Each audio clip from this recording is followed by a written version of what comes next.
ban im marway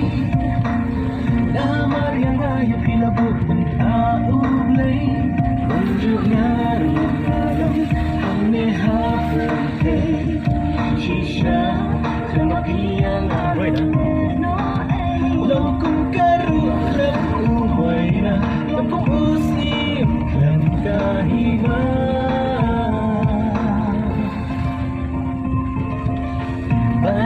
Nong ino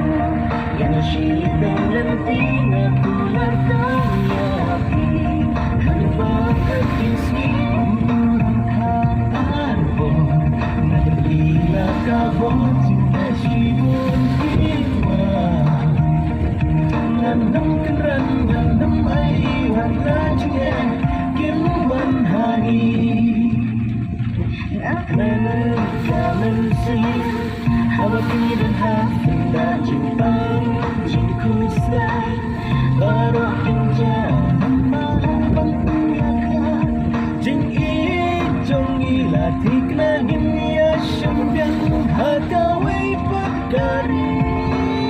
Mayroon na umino Yashidang lanting Tular kang yapi Hanabak kajismi Umurang haan